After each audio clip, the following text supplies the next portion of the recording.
Nouveau bilan lecture et c'est parti.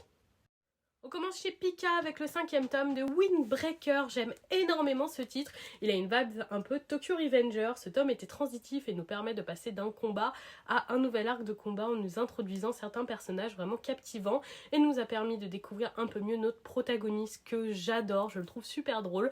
Franchement, c'est un super bon titre.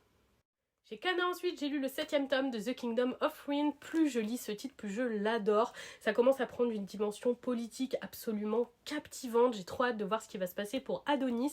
Trop contente qu'il n'abandonne pas sa vengeance et qu'il garde le même état d'esprit tout le long du titre. Si jamais vous voulez découvrir, il y a un animé qui est vraiment chouette. De chez Mao ensuite, j'ai lu les tomes 5, 6 et 7 de Yuan Zun.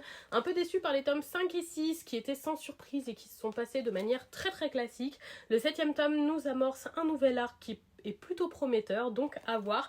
Mais en tout cas, je suis quand même curieuse de continuer ce titre. De chez Kiyun, j'ai lu le 4e tome de Valalian, c'était super, on a eu un combat final contre une des déesses très intéressant et beaucoup de révélations sur l'univers du Valhalla. J'ai très peur parce qu'il reste 2 tomes pour finir ce titre et ça me paraît tellement court pour tout ce qu'il y a à dire, j'ai un peu peur. Et voilà pour ce bilan lecture, dites-moi si certains titres vous tentent ou si vous les lisez déjà et si vous avez un avis dessus. N'hésitez pas à découvrir l'animé de The Kingdom of Wind qui est super et je vous attends dans les commentaires.